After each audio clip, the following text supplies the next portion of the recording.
Hello there, and welcome to another informational video. Today's video is a technology video. Today I will be talking about computer specs, or specifications. Specs are the stuff that you want to know when you buy a powerful phone or PC. Specs can answer questions like, how big will the screen be, or will it be faster than my current device? Now that the 20-second intro is over, let's now get to what the video is all about. Computer specs, what they are, and what they mean. Number 1, resolution size. Out of all the specs, this is the one you're probably most familiar with. Every screen you look at, including the one you're watching this on, has tiny pixels that together equal a larger image. In my case, it's my PlayStation 4. The kind of resolution I'm talking about is the kind on a screen. Not the decision to do or not do something, or to solve a problem. Resolution, as far as specs are concerned, refers to how many of those pixels there are on a screen. The standard for phones, or at least Android, is 1080p, or the resolution, 1920 by 1080 pixels. Next up, at number 2, is RAM. RAM is probably something you don't know as much about, so let me fill you in.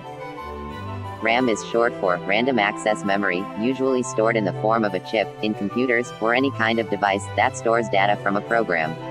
A program being in the form of an app, short for application, on phones, or an application on basically every other type of device. And we're talking about computer RAM, not an uncastrated male sheep, as Google probably thought. Anyways, RAM is used as a way to quickly access data from a program. When you leave an application but keep it open in the background for later use, it's saved on the RAM. And now you know why it's important that you have gigabytes and gigabytes of RAM. At number 3, is processor. You probably know what a processor is, but for those few who don't, let me briefly tell you. A processor is what makes a device quick and usable. If you have a gaming device, then you have a better processor. If not, then you have a less powerful processor. The better the processor, the faster and more powerful it is, and vice versa. Now for you viewer, you may think it's hard to determine the good of the processor, because the processor speed is measured in gigahertz. And you might not know gigahertz very well. So, let me help you with that. Gigahertz, also sometimes referred to as the clock speed, is usually spelled out like this when you look at the specifications page. And beside it, is usually a number. The larger the number, the better. But that's not the full story.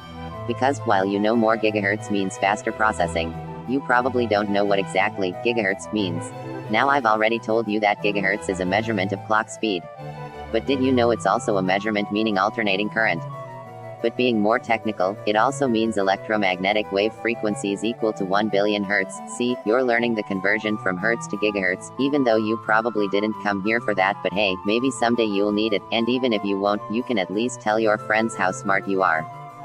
Typically 2 or more gigahertz is quite decent, but if you want some serious power, I would bump it up a few notches, one with some higher gigahertz, like 3 or 4. Also sometimes, when you look at the specs, it will say something like dual-core processor or quad-core, or if you're getting something expensive, maybe even octa-core processor. Now I'm not going to go into great detail because I've talked about processors for way too long. In short, the higher number the better.